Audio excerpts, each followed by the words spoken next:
Shalom, saudara kekasih dalam Tuhan. Terima kasih untuk kesempatan yang diberikan pada saya oleh Pendeta Pak Sudarso dari GAB Daat. Sebelum kita belajar bersama mengenai firman Tuhan, ayo kita berdoa lebih dulu. Bapak, terima kasih untuk saat ini Tuhan. Kami melihat pemeliharaan-Mu yang sempurna atas hidup kami. Engkau masih boleh memakai kami, Engkau masih mengizinkan kami menghadap padamu Tuhan, Engkau masih memakai kehidupan kami supaya kami boleh mewartakan akan kebesaran nama-Mu. Tuhan, terima kasih, biarlah kami mau belajar sama-sama Tuhan untuk lebih mengenalkan Engkau di hari-hari yang saat ini Tuhan yang tidak semakin baik, hari-hari yang penuh dengan goncangan. Tapi biarlah kami semakin mengenal akan pribadi-Mu, kami boleh semakin berdiri teguh di hadapan Engkau Tuhan. Terima kasih Bapa, terima kasih Yesus, terima kasih Roh Kudus. Kami mengucap syukur Tuhan untuk hal ini Tuhan. Di dalam nama Yesus Tuhan, Engkau berikan hikmat, akal budi, berikan kecerdasan, berikan hati yang mau menerima benih-benih firman-Mu ini Tuhan. Sehingga benih ini boleh berakar, bertumbuh dan berbuah untuk kemuliaan-Mu. Di dalam nama Yesus kami mengucap syukur, haleluya, amin. Shalom. Saudaraku, kita lihat ya hari-hari ini kondisi ekonomi, kondisi pandemi, yang kemarin pandemi sudah mulai bagus, tiba-tiba mulai naik lagi. Di beberapa negara yang saya dengar di Singapura sudah mulai terjadi lockdown lagi ya. Terus di beberapa negara di Australia juga. Tapi puji Tuhan, saya percaya biarlah kondisi ini bukan semakin membuat kita lemah, bukan semakin membuat kita merasa khawatir atau takut, tapi biarlah dengan kondisi ini semakin membuat kita berdiri teguh di hadapan Tuhan. Amin. Nah, judul tema saat ini saya beri judul berdiri teguh. Ya. Pada saat saya mempersiapkan ini semua, ada suatu pertanyaan, kenapa kita harus berdiri? Ya, seperti sekarang kondisi saya ini harus berdiri. Ya, kenapa kok berdiri? Ternyata berdiri itu menunjukkan suatu sikap di mana kita sigap dalam melakukan sesuatu. Berdiri itu juga menunjukkan suatu sikap bahwa kita bisa bereaksi cepat pada saat mengalami sesuatu atau menghadapi suatu kejadian. Ya, jadi firman Tuhan mengatakan berdirilah teguh. Nah, tidak duduklah saja. Enggak, ternyata berdirilah teguh. Maksud daripada firman Tuhan mengatakan bahwa kita harus sigap, siaga, dan harus bisa bereaksi cepat pada saat ada sesuatu permasalahan, ada suatu halangan atau apapun yang menghadapi di hadapan kita. Ya, di dalam kehidupan rohani kita harus berdiri teguh, terutama dalam apa? Kepercayaan kita kepada Tuhan. Ya, supaya bisa berdiri teguh, ternyata butuh sesuatu yang dinamakan kekuatan. Ya, saya pada saat kemarin lihat referensi mengenai berdiri, bagaimana sih sebetulnya sikap berdiri? Ya, pada waktu itu saya cari, ternyata sikap berdiri ini lebih sering ya dilakukan oleh prajurit Kristus, oleh prajurit dari suatu angkatan bersenjata suatu negara. Ya, tidak ada prajurit itu yang duduk-duduk, tapi mereka berdiri dengan sigap. Ya, berdirinya pun ternyata ditata. Pada waktu saya baca itu, saya kagum juga. Misalnya ini ya, kita ada setiap 17 Agustus itu kan ada Paskibraka. Ya, ternyata pada waktu pemilihan Paskibraka ini, seleksi dari mulai desa, kabupaten sampai provinsi sampai dengan pusat, ternyata siswa-siswa yang masuk kriterianya itu ternyata juga tidak mudah. Syarat-syarat tertentu yang harus dipenuhi. Dan mereka dilatih gerak jalan, terutama mereka dilatih berdiri. Saudara bisa bayangkan kalau misalnya kita berdiri mungkin cuma 1 menit, 2 menit, 5 menit mungkin masih bisa ya. Kalau sampai berjam-jam berdiri, apalagi kalau misalnya saya ngelihat itu ya, pengawal atau penjaga istana yang di Inggris itu, atau mungkin penjaga istana pos di istana negara, itu dia berdiri terus berjam-jam, saudara. Ya, kok bisa, kok kuat gitu ya. Nah, ternyata yang dibutuhkan memang untuk berdiri itu adalah suatu kekuatan. Nah, kekuatan yang bagaimanakah yang harus kita miliki kalau kita bisa berdiri teguh di hadapan Tuhan. Apalagi situasi yang gonjang-ganjing kayak gini sering membuat orang tidak bisa berdiri teguh. Dia akan mudah goyah, dia akan mudah sudah putus asa, frustasi. Dia tidak mau lagi berdiri teguh. Karena apa? Merasa berdiri teguh ini capek. Tapi memang kita harus minta satu pribadi. Tuhan sudah menyediakan Roh Kudus yang membantu memberi kita kekuatan. Bukankah di Efesus 6 ayat 10? Kita coba buka ya. Efesus 6 ayat 10 dikatakan begini. Efesus 6 ayat 10 dikatakan ini. Akhirnya hendaklah kamu kuat di dalam Tuhan, di dalam kekuatan kuasa-Nya. Kita tidak akan pernah bisa berdiri teguh kalau kita tidak memakai kuasa daripada Tuhan. Tidak pernah akan bisa kita berdiri, jangankan berdiri teguh ya, berdiri biasa aja. Itu tidak akan pernah bisa mampu. Karena kita sangat-sangat terbatas. Tapi Tuhan mengatakan, aku memberikan Roh Kudus yang memberi kekuatan padamu. Sehingga kita bisa berdiri teguh, ya. Tadi firman Tuhan, supaya hendaklah kamu kuat di dalam Tuhan, di dalam kekuatan kuasa Tuhan. Kita tidak pakai kuasa yang lain, ya. Jadi apakah kekuatan sejati itu yang harus kita miliki supaya kita berdiri teguh? Ya, kekuatan sejati ini adalah suatu kekuatan yang dimiliki seseorang saat menghadapi suatu masalah, suatu persoalan, menghadapi situasi yang sangat sulit, yang mana tidak semua orang mampu melewatinya. Itu yang saya katakan adalah suatu kekuatan sejati. Jadi bukan kayak kekuatan sejati dimiliki oleh Superman gitu ya. Karena kita pakai dia harus punya kekuatan dari kryptonite ya atau apa gitu. Nah, sehingga dia bisa punya kekuatan pada saat memiliki itu baru kuat. Atau dari apa lagi? Enggak. Itu bukan kekuatan sejati. Kekuatan sejati, saya ulangi, adalah suatu kekuatan yang dimiliki seseorang saat dia menghadapi suatu masalah, suatu persoalan yang sangat sulit, di mana orang lain mungkin tidak bisa mengatasinya, dia mampu melewatinya. Nah, kemudian kalau misalnya ngomong kayak gitu, tolak ukurnya orang bisa dikatakan punya kekuatan sejati itu bagaimana?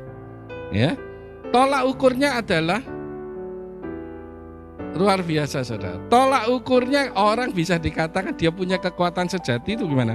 Seberapa banyak persoalan yang sudah diselesaikan atau sudah terlihat dari hasil pencapaiannya.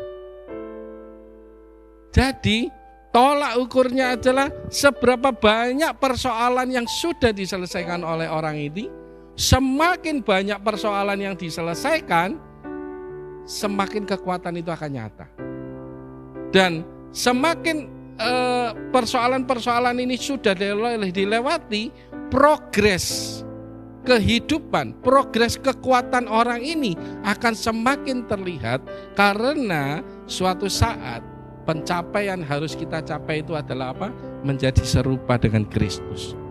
Mencapai menjadi serupa dengan Kristus tidak bisa dicapai apabila kita tidak berdiri teguh di dalam Tuhan.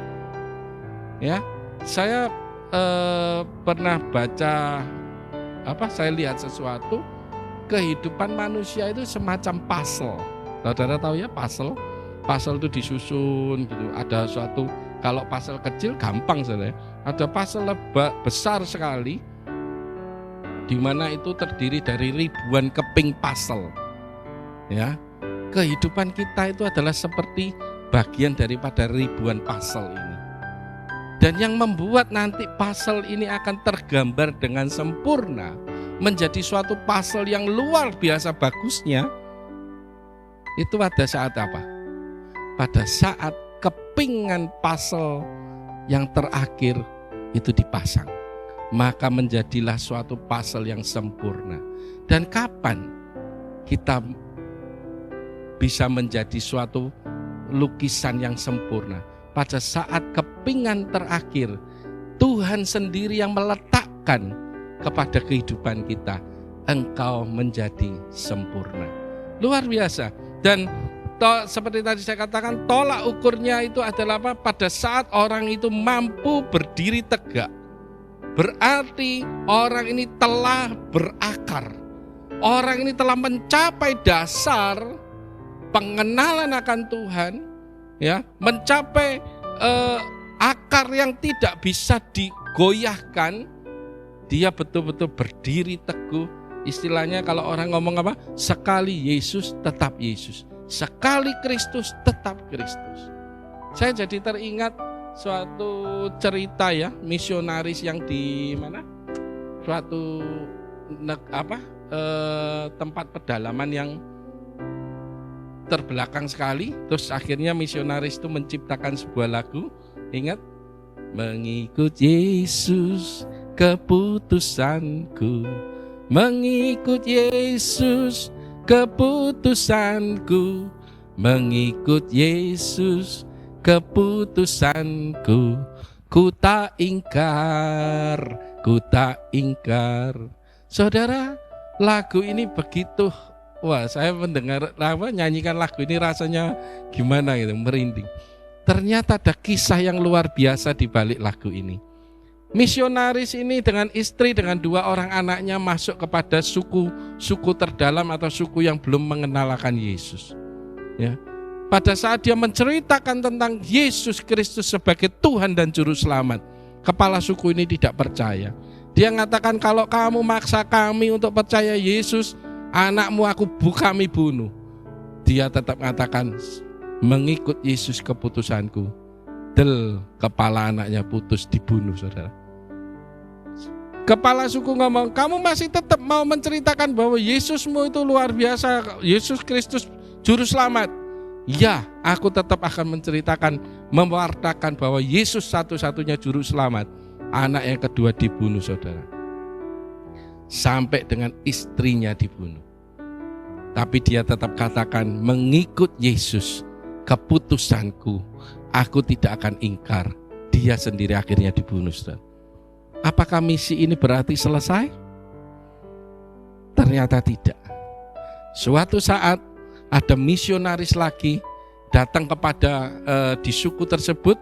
Kepala sukunya sampai bingung. Ceritanya gini, dia ngomong ini, itu satu suku warga itu sudah kami bunuh loh ya.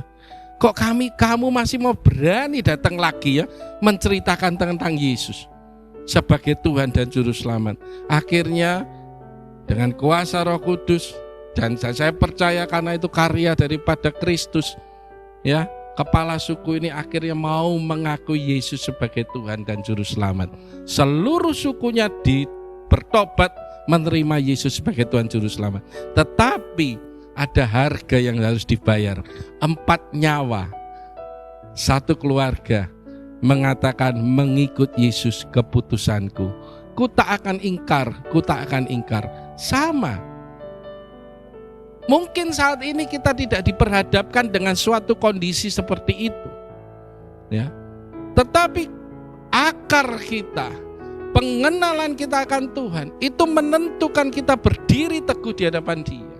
Mungkin saat ini kita tidak ada pedang atau golok di leher kita, tetapi apakah situasi ekonomi ini membuat engkau goyah di hadapan Tuhan?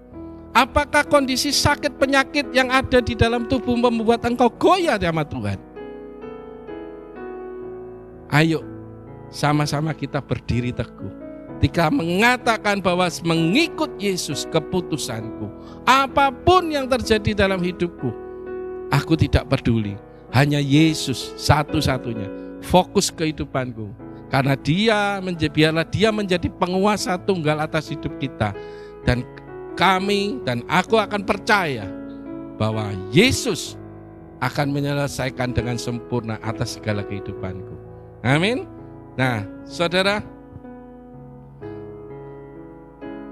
mungkin kita juga akan tercengang kalau kita mengatakan orang yang berakar itu kalau sudah mencapai dasar, benar-benar dikuatkan dan diteguhkan, itu orang tidak akan pernah goyang.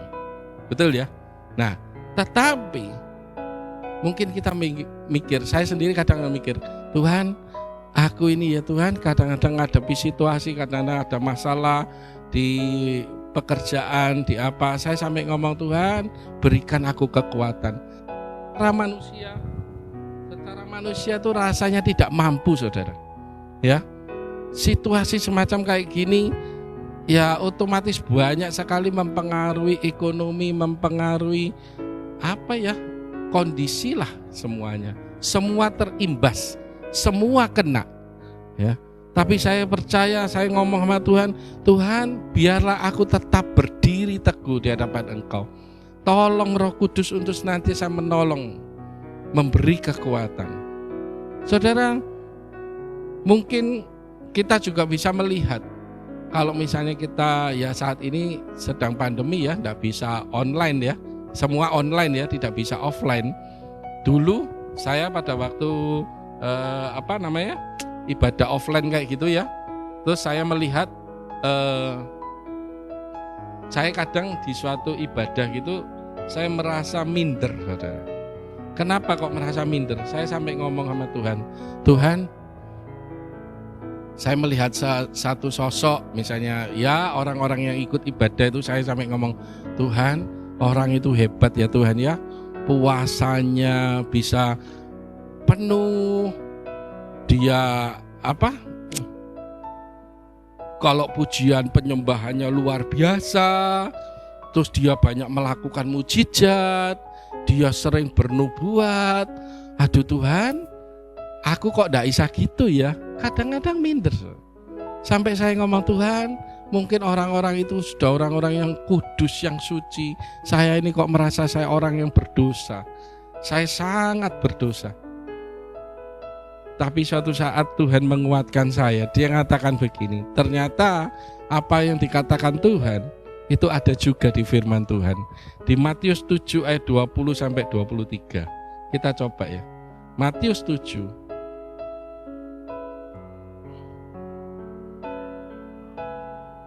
Matius 7 ayat 20 sampai 23. Saya baca dulu 21-nya ya. Bukan setiap orang yang berseru kepadaku, Tuhan, Tuhan, akan masuk ke dalam kerajaan sorga, melainkan dia yang melakukan kehendak Bapakku yang di sorga. 22. Pada hari terakhir banyak orang akan berseru kepadaku, Tuhan, Tuhan, bukankah kami bernubuat demi namamu dan mengusir setan demi namamu dan mengadakan banyak mujizat demi namamu juga? Pada waktu itulah aku akan berterus terang kepada mereka dan berkata, aku tidak pernah mengenal engkau. Enyahlah daripadaku, kamu sekalian pembuat kejahatan. Saudara, kalau sudah melihat ini, saya semakin ngeri. Apakah masa orang-orang yang sudah membuat mujizat, membuat bernubuat demi nama Tuhan, Tuhan mengatakan, hei, kamu itu dianggap sebagai pembuat kejahatan. Dan Tuhan katakan lebih ngeri lagi, aku tidak mengenal engkau. Hah? Ngeri. Jadi apa yang harus dilakukan supaya betul-betul kita tidak ditolak Tuhan, supaya betul-betul kita dikenal oleh Tuhan? Ternyata tadi dikatakan, melainkan orang yang melakukan kehendak Bapakku di surga. Orang-orang inilah yang betul-betul berdiri teguh, melakukan kehendak Bapa di surga, bukan kehendak pribadi. Untuk kepentingan kerajaan surga, bukan untuk kepentingan popularitas pribadi. Bukankah sekarang banyak sekali saudara, ya, tiba-tiba bikin mujizat di sini. Wah, di situ orang itu, wah, hamba Tuhan itu nubuatnya itu tokcer. Ayo kita cari apa Tuhan maunya. Wow, hamba Tuhan itu mendoakan orang loh, udah dipegang cuma gini aja sembuh. Ayo kita ke sana. Saudara, mulai melenceng. Kita tidak berdiri teguh atas firman, tapi kita mulai goyah mencari solusi atas persoalan kita. Nah, terus bagaimana kita melihatnya? Di ayat yang 20 dikatakan, jadi dari buahnya lah kamu akan mengenal mereka. Kita harus hati-hati saat-saat ini. Hari-hari terakhir seperti firman Tuhan katakan, akan banyak orang mengatakan di situ Tuhan, di sana Tuhan. Mari kita cari, mari kita datang. Saudara, ayo kita harus ekstra hati-hati. Kita berdiri teguh atas firman Tuhan. Jangan pernah melenceng dari firman Tuhan. Karena firman Tuhan ini adalah ya dan amin. Kita pegang semuanya, apa yang dikatakan Tuhan. Kita harus ngetes, kita harus koreksi lagi. Apakah betul semua itu sesuai dengan firman Tuhan? Dan saya percaya kebenaran sejati akan muncul. Yaitu dari apa? Dari buahnya lah engkau akan melihat mereka. Ternyata dari orang-orang itu kenapa Tuhan sampai mengatakan, hai engkau pembuat kejahatan dan aku tidak mengenal engkau. Ternyata buah yang mereka hasilkan adalah buah yang tidak berkenan di hadapan Tuhan. Bukan buah yang memuliakan Tuhan, tapi buah yang membuat orang lain hanya tertarik kepada dirinya, bukan tertarik kepada Tuhan yang benar. Saudara,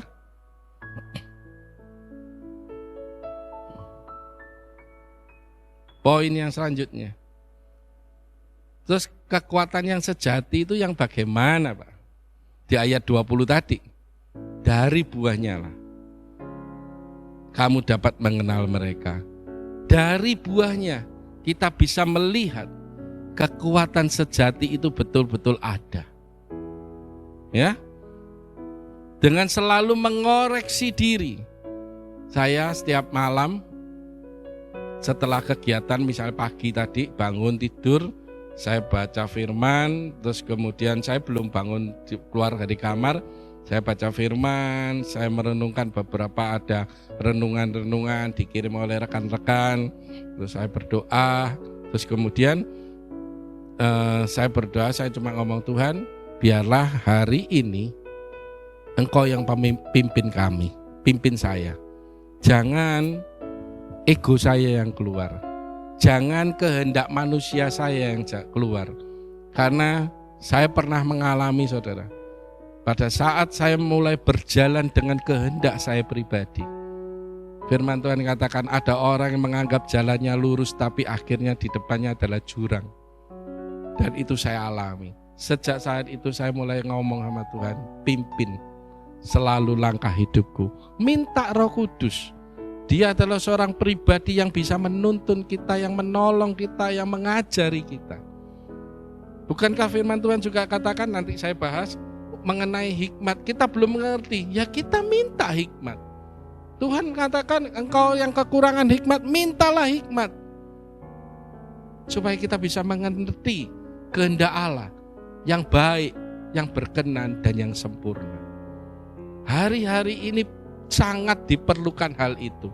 Pengenalan kita akan Tuhan. Kita berdiri teguh sama Dia, pada Dia. Saudara, dengan mengoreksi diri, kita juga bisa melihat seberapa besar kekuatan sejati yang sudah kita miliki.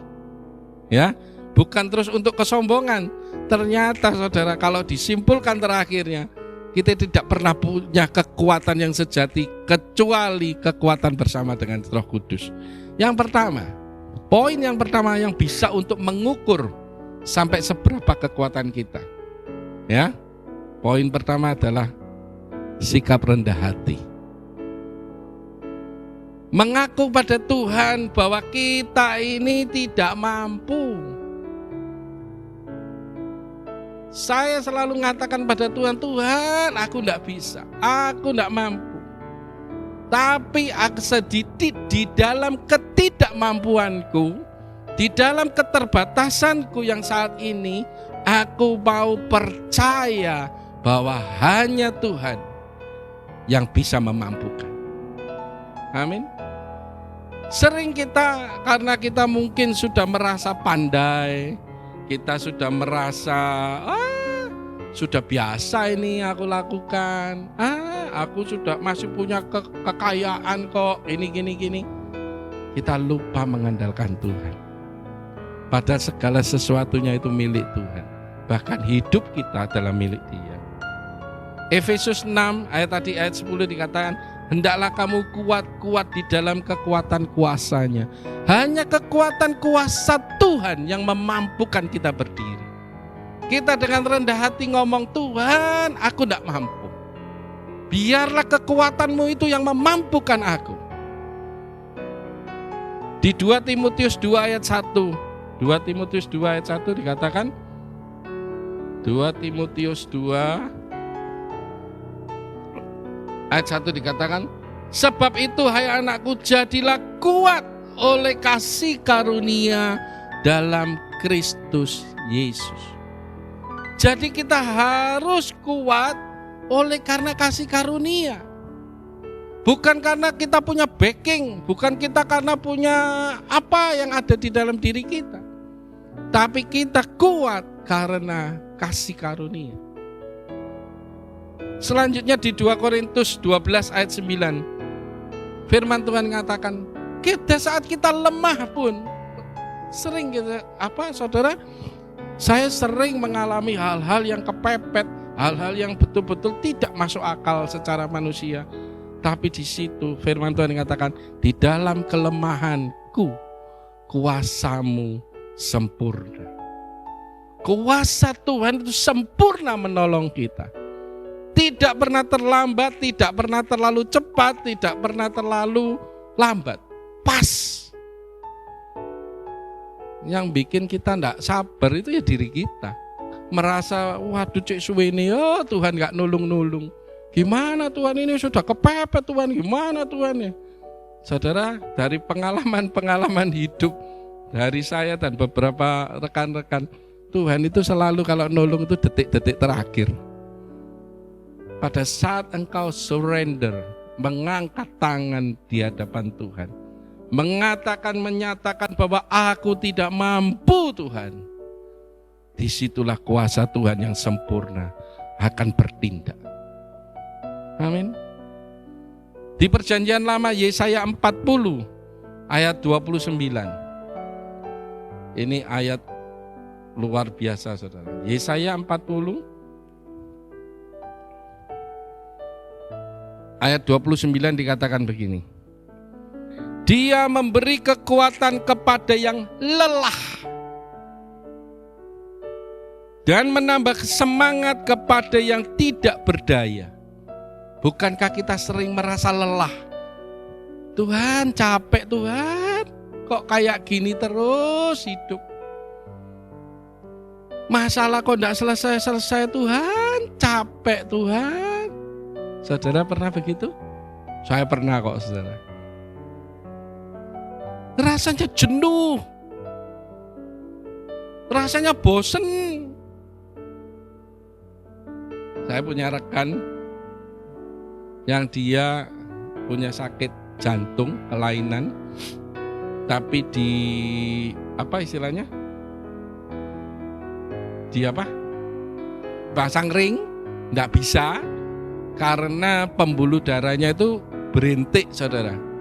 Pembuluh darah itu biasanya lurus, dia itu berintik, melungker sehingga ring itu enggak bisa dipasang. Jalan satu-satunya dokter ngomong cuma bypass. Bypass itu dibolek gini, dibuka, terus jantungnya dibenahi atau gimana lah. Dia ngomong, saya enggak mau, saya ngeri di bypass, sudahlah begini. Sampai saya ngomong, dia sering keluar masuk rumah sakit dulunya. Tapi puji Tuhan saat-saat ini dia cuma kontrol-kontrol. Sampai dulu saya ngomong gini, kamu itu punya member ya? Gak enak saudara ya. Kalau member di fitness atau member rumah makan atau member apa masih enak saudara. Member kok member rumah sakit. Dia mengalami juga yang namanya lelah, jenuh. Saya pun juga pernah mengalami. Saya rasa semua orang akan mengalami. Rasanya punya masalah yang tidak selesai-selesai. Akhirnya cuma ngomong gini, Tuhan, bosen, capek. Betul. Tapi firman Tuhan mengatakan, Yesaya 40 ayat 29. Dia memberi kekuatan kepada yang lemah, lelah. Dan bukan cuma itu aja, dia menambah semangat kepada yang tiada berdaya. Luar biasa. Pada saat kita merendahkan hati kita di hadapan Tuhan, mengakui segala kelemahan kita, Dia Allah yang baik. Dia menolong kita, Dia mengangkat kita dari kelelahan, Dia menambah semangat kita, dan kasih karunia-Nya, kuasanya yang sempurna itu yang membuat kita bisa berdiri teguh di hadapan Dia. Amin. Ada beberapa poin tapi saya cuma bawa poin yang kedua aja. Tidak usah terlalu banyak. Waktunya juga sudah mungkin lewat ini. Ya. Saya lewat Pak. Lanjut. Oke. Yang kedua, bagaimana kita bisa mengukur kekuatan kita? Tadi kalau kita bersikap rendah hati. Rendah hati proses loh saudara ya. Nggak bisa instan. Banyak proses. Sampai kemarin saya baca apa? Kalau pencobaan itu banyak, ya benar namanya pencobaan itu pasti banyak. Kalau sedikit cobain. Gitu. Cobaan tuh banyak. Kalau sedikit cobain dong makanan ini, cobain dong masakan ini, kan enggak mungkin banyak. Nyobain kan cuma sedikit. Itu cobain. Tapi kita hidup di dalam banyak pencobaan. Tapi kita percaya kekuatan Tuhan yang memampukan kita. Yang kedua, cara mengukurnya, hikmat. Seberapa banyak atau seberapa kuat seseorang juga terlihat dari seberapa banyak hikmat yang dia miliki. Seperti tadi saya katakan yang di awal. Di Amsal 24 ayat 5 dikatakan gini. Amsal 24 ayat 5 dikatakan gini. Orang yang bijak lebih berwibawa daripada orang kuat.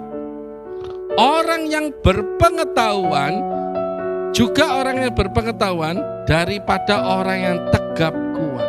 Ternyata orang yang punya pengetahuan, orang yang punya hikmat, dia dianggap sebagai orang yang lebih daripada orang yang bijaksana, orang yang berwibawa, dan lebih daripada orang yang tegap kuat. Kok bisa ya? Betul saudara. Firman Tuhan mengatakan pada saat engkau kekurangan hikmat, Yakobus kalau nggak salah, ya Yakobus mengatakan kalau engkau kekurangan hikmat, mintalah kepada Bapamu, Dia akan memberikan hikmat dengan tidak membangkit-bangkit. Maksudnya bangkit-bangkit itu apa? Ngungkit-ngungkit, ngundat-ngundat saudara.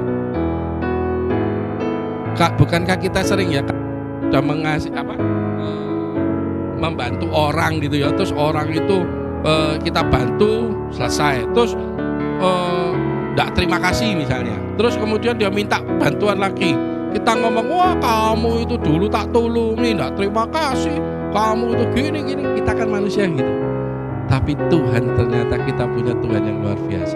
Dia tidak pernah membangkit-bangkit, dia tidak pernah mengungkit-ngungkit, dia tidak pernah ngundat-ngundat salahnya kita. Pada saat kita kekurangan hikmat, kita minta hikmat. Saudara, ini sering sekali saya alami dalam pekerjaan saya. Pada saat saya terbentur ada suatu masalah di dalam pekerjaan saya cuma memandangi pekerjaan itu, saya ngomong, Tuhan, Roh Kudus tolong po'o. Aku gak ngerti caranya ini menyelesaikan masalah ini. Tiba-tiba ting, wah itu saudara kayak sulapan ini. Tiba-tiba ting,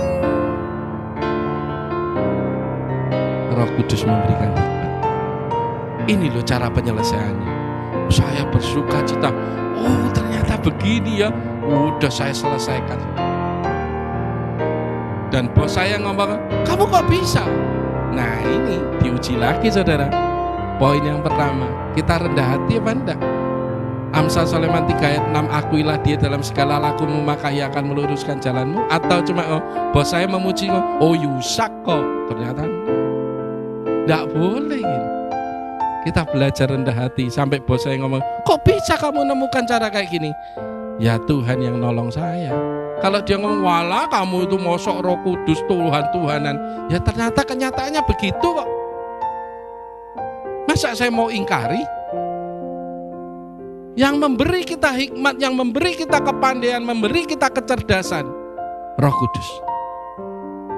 Makanya sering saya pada waktu berdoa, ya seperti tadi ya, Tuhan berikan kami kecerdasan, kepandaian, kebijaksanaan. Supaya apa? Bisa mengerti maksudnya Tuhan ini apa. Kita ini kan orang bodoh saudara, betul ya? Bodoh dalam arti mungkin orang dunia mengatakan kita ini orang bodoh, betul. Tapi orang bodoh dipakai Tuhan, diberi hikmat sama Tuhan, akan mempermalukan orang banyak. Orang yang berhikmat sekalipun, orang yang nganggap dipandai, orang yang akan dipermalukan dengan orang yang punya hikmat daripada Tuhan. Ya, banyak ikatan-ikatan yang melemahkan kita, yang disebabkan karena kita kurang hikmat, ya, kurang pengetahuan tentang kebenaran, dan kurang bahkan tidak mau mengerti akan pengenalan akan Allah.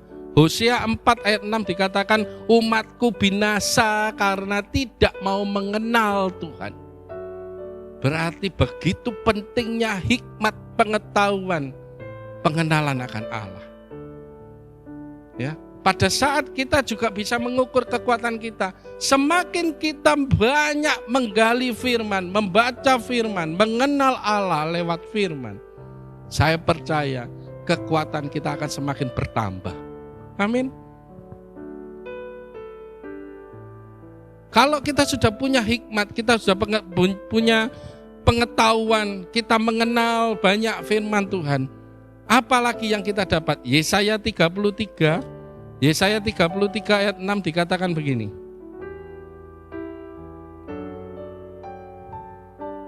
Masa keamanan akan tiba bagimu.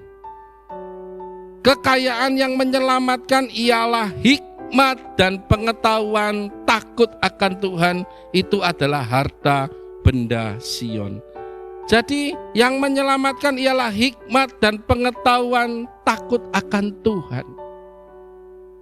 Seberapa sering kita tidak takut akan Tuhan? Takut akan Tuhan itu bukan kayak Tuhan itu meden-medeni, saudara, bukan. Takut akan Tuhan itu adalah kita melakukan firman-Nya, taat nurut. Tidak gampang saudara, betul tidak gampang. Tapi biarlah kita berproses, tapi kita juga punya progres. Yang bisa kita lihat tadi di Matius dikatakan, dari buahnya lah engkau akan mengenal mereka. Apakah kita bisa dikatakan bisa berdiri teguh? Itu juga diukur dari buah yang kita hasilkan. Buah kerendahan hati, buah kita minta hikmat sama Tuhan. Dan juga tadi saya katakan hikmat ini juga sangat penting sekali untuk kita semakin mengenal akan Allah. Sebetulnya yang membuat kita tidak mau mengenal Allah itu apa sih? Atau tidak mau belajar tentang hikmat? Itu karena pikiran kita sendiri. Pikiran kita ini sering diisi oleh hal-hal yang bertentangan dengan Allah. Diperlihatkan situasi kondisi yang kelihatannya masih gak mungkin bisa selamat, gak mungkin bisa sembuh, gak mungkin bisa sukses, gak mungkin kelihatan sesuatu pikiran yang tidak dari Tuhan. Tetapi pada saat kita menyerahkan hidup kita, pikiran kita, minta hikmat daripada Tuhan, Dia akan membukakan fenomena baru. Saya sampai mengatakan ini loh, semacam orang diberikan visi, diberikan pandangan. Kamu kelihatannya memang tidak bagus saat ini, tapi kamu diberi hikmat sama Tuhan untuk menyelesaikan masalah-masalah ini, sehingga kamu akan bisa melihat masa depan yang penuh dengan harapan.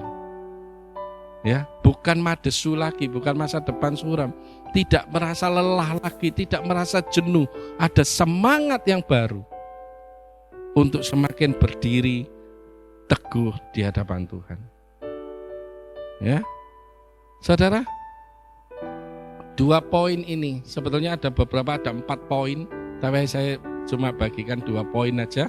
Ya, biarlah hari-hari ini semakin kita belajar untuk mengenal Allah lebih dalam lagi.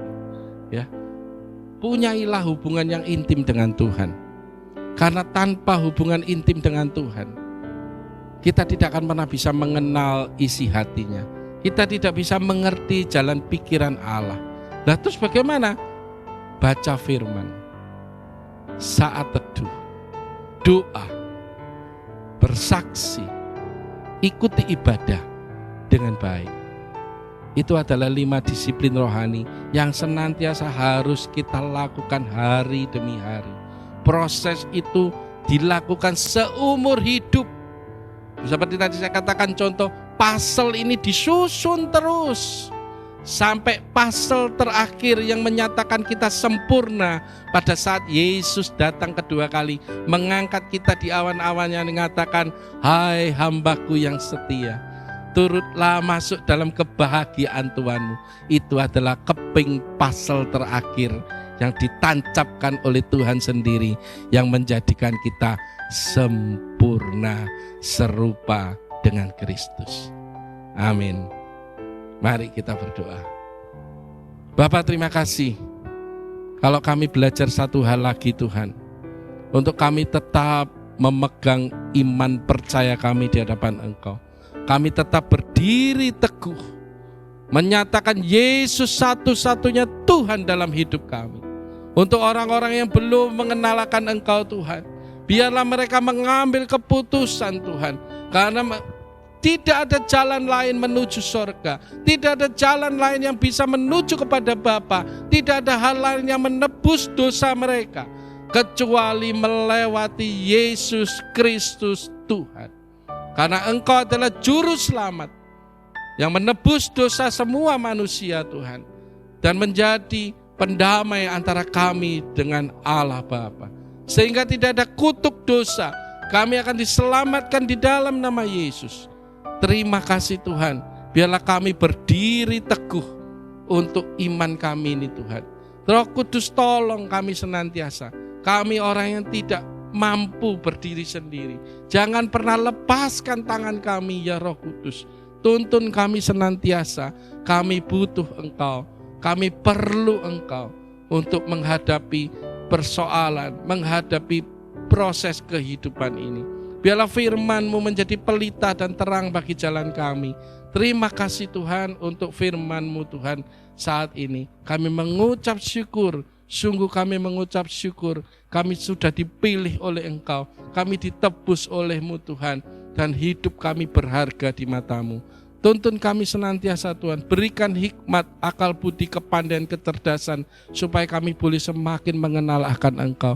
Kami mengerti isi hati-Mu, kami mengerti perasaanmu Tuhan, sehingga kami boleh berjalan selaras sesuai dengan firman-Mu.